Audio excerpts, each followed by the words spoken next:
Hi, good morning, Team Bini. Today, guys, we're off to explore Hastings. So, nagpalit ako ng shoes. Galing to sa washing machine ng shoes ko, ha. Nilabhan ko. Kasi yung shoes ko, yung suot ko kanina, kada steps ko, may noise, may parang utot, parang utot na noise na iwan kong sapatos ba yun or sabi namin palit ako ng shoes pag may ganun pa ring noise sabi sabi ni Bini, if it's still making that noise, you go to the doctor, check up your ankle, maybe it's your ankle making the noise. Ay, sorry. Oo, tapos sabihin ko sa doktor, pag sabihin doktor, what's wrong with you? Sabihin ko raw, my ankle making noise. Ah, gosh. Okay guys, we're off to explore Hastings now. Punta daw kami ng Batol. Ito yung historical place, guys. Yung Batol. Yung pupuntahan natin, yung tinatawag na Batol. Ito yung doon yung nangyari na years ago, 1066. Year 1066. May nangyari doon na digmaan. Kaya tinatawag yun na Battle of Hastings. So, as a historic place, that's why ating puntahan natin. One of the historic place in England. Okay. Kami lang ni Bini Andy today. Kasi si Angelina, nagcamping si Angelina. First time na wala si Angelina. First time na umalis siya na wala kami. So, kami lang dalawa ngayon ni Andy sa video natin. Okay, pause muna natin guys at balik na naman tayo mamaya pag nasa na tayo, Battle of Hastings. Ano ba to? Ba't ganun? Hoy, ba't ganun? Ano to siguro? Okay, let's go guys. Ito yun. Punta na tayo.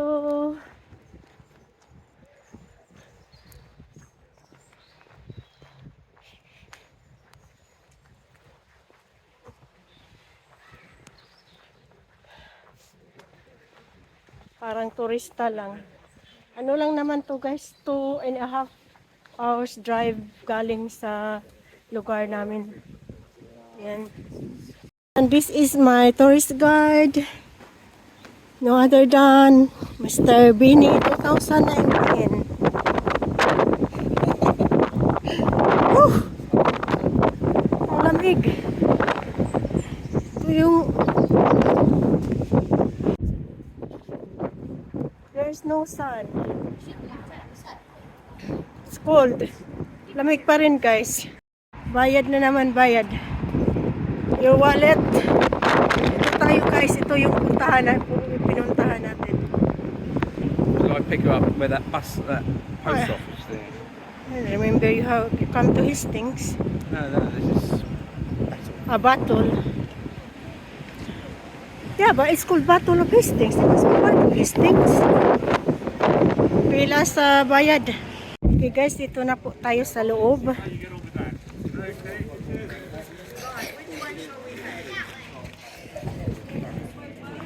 Grabe, mahal ng entrance fee. Entrance fee. How much? 18 pounds. or you get a year's membership for 30. 18 pounds ang entrance fee. When you Pero pag member daw, 30 pounds for 1 year. Not bad. Mag-member na lang. Gusto nyo ano sa mga English Heritage Area, buti pa mag-member. So here, I don't know what's been it. Ito yung sa loob guys, oh. Para siyang compound. Yung ito yung building niya. Kasi phone lang gamit natin, di makapture yung whole building. Let's go. Ito guys, ito yung parang tourist guide namin. Dito yung magbigay na instruction, tapos mag-describe ng lugar na kung saan, nasaan kami. Very high-tech.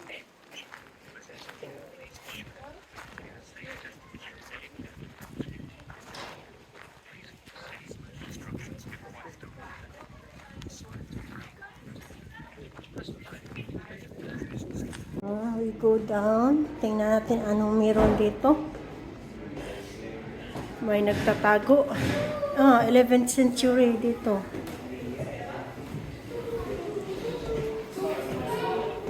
Ito yun guys.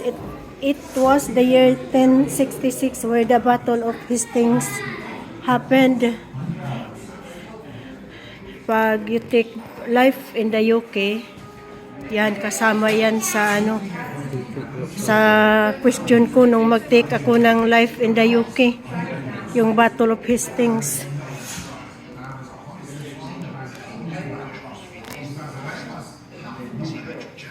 So, during sa battle guys, ito pala yung suot nila, armor. Ano siya? Steel. Made of steel siya, oh. So, tapos, ito yung pinakamahal na helmet na suot na pinakamahal na helmet. Ano siya, oh? Lagpas. Yan, oh. Kadina siya, kadina. They didn't have guns in 1066. They don't have guns. Ay, wala pala silang guns, guys. Para lang kuan damage na for the sword. Arrows. So the sword will not get in. What ay sila guns that time? Mali pala ako. Mali yung tour guide nyo. Tapos, ito yung Norman weapons. Ito yung weapon ng mga Norman. Dili lang ni siya sword. Dili lang ni ilang sword na. Dili lang na sila weapon sa war. But symbol of authority and knighthood. Yan.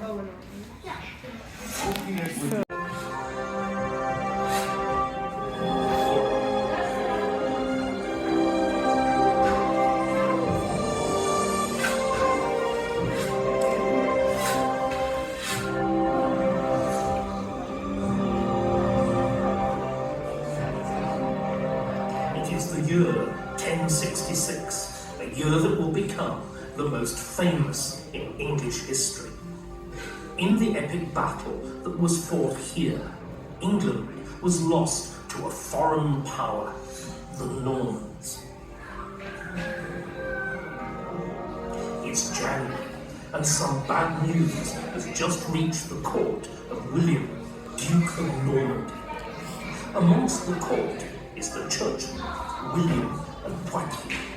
He's a Norman historian, and he's telling the story his way, from the Norman point of view. A report was brought to Normandy, quite unexpectedly, that England had lost its king, Edward the Confessor. Moreover, it said that Harold Godwinson, on the tragic day when the king was buried, while all the people were mourning, seized the royal throne. But Duke William is furious. An arch opportunist, he also has the English throne in his sights. More than this, he claims that Edward had actually promised him the throne, and that Harold Godwinson had sworn to accept him as king. Duke William decided to avenge this injury with arms. Ships were built and equipped with weapons and men. But when all was ready, unfavourable winds forced William to wait with his ships at the mouth of the river Dee.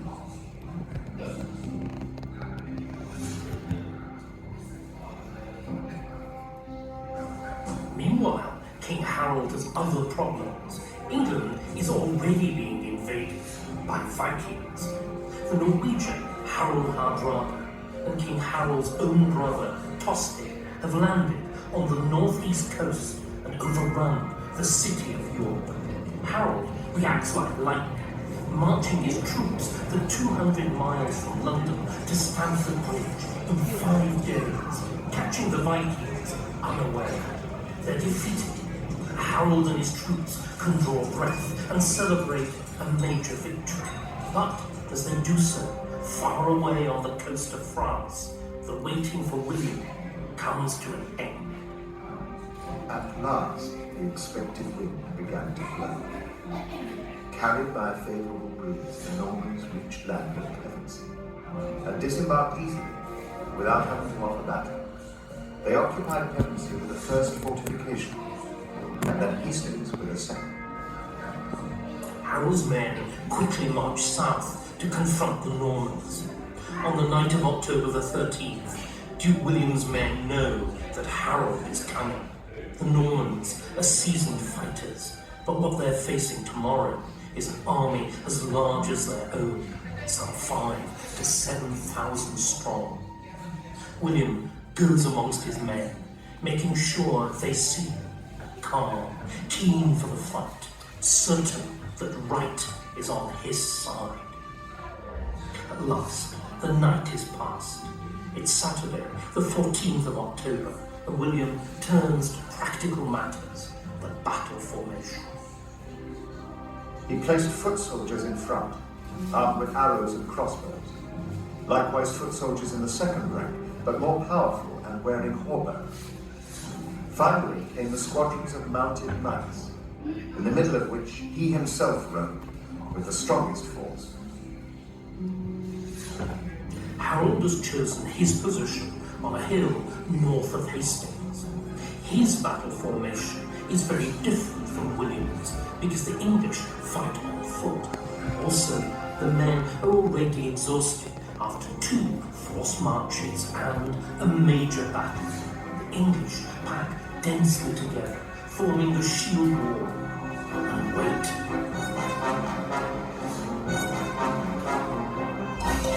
The harsh bray of trumpets gave the signal for battle on both sides. The Normans swiftly and boldly took the initiative in the fray.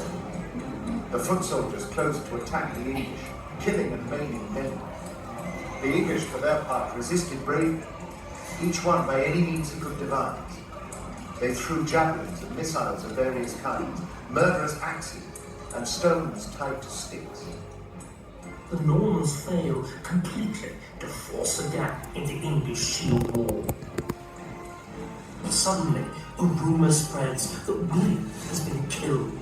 This is a dreadful blow. They start to lose heart. Meanwhile, the English are still hacking and slashing and stabbing at them and never give an inch. Terrified by this ferocity, both the foot soldiers and the Breton knights on the left wing turned tail. Almost the whole of the Duke's battle line gave way. The English break ranks and pursue the fleeing Normans, determined to finish them off. Harold, fighting on foot in the thick of the battle, can do nothing about the situation. But William is on horseback. He sees what's happening and acts. Seeing his men pursued by a great part of the opposing force, the Duke rushed towards them. Lifting his helmet and baring his head, he cried, "Look at me! I am alive, and with God's help I shall conquer!" Duke William rushed forward, brandishing his sword. They surrounded the thousands who had pursued them and destroyed every last one. Though many of their fellow soldiers have fallen, the English re-established the battle line. It's early afternoon now, and for the past 6 hours, both English and Normans have been fighting continuously at full stretch. Men are dying in their hundreds, but the Normans never stop attacking, while the English defence is as ferocious as ever. Their troops still stand so densely packed that the dead cannot fall. But now William has an idea. when previously its left flank broke and was pursued by the English, it was almost disaster, but turned to success. So why not do it again? They turned round and deliberately pretended to flee. Encouraging each other with joyful shouts, some thousands of the English rushed from the sea. The Normans, suddenly wheeling round their horses, encircled them and slaughtered them to the last man. It's a good trick, but not quite good enough. If William can thin out the English lines still further, he's confident he can break that wall. He brings up his bowmen, firing high, their arrows raining down on the English. As the crisis of the battle approaches, one of those arrows seems to strike King Harold. Some say he is hit in the eye. The Normans break through at last. One of the first things they do is to find Harold and hack him down. Towards the end of the day, the English army realized there was no hope of resisting the Normans. The king himself, his brother, and many of the nobles of the kingdom were all dead. So they turned to escape. The Normans pursued them relentlessly, slashing their guilty backs and putting the finishing touches to the victory.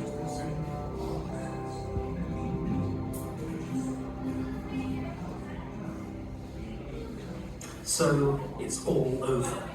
In an age when a large town with a population of perhaps 2,500 people. As a result of this day's fighting, 7,000 men are lying dead in a field of blood.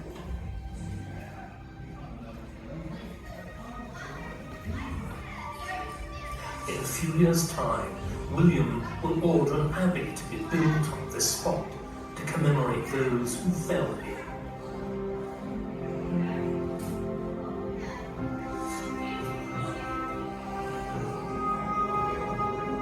By December the 25th, Christmas Day, William, Duke of Normandy, is crowned King of England in Westminster Abbey. Within this 1 year of 1066, a kingdom has been lost and won.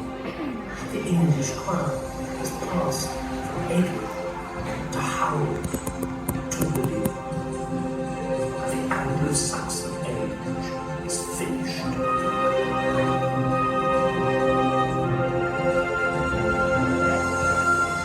Let's carry on.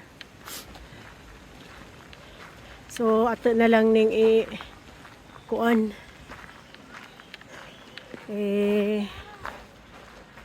siya tawag ka na fast. I'm out of words now.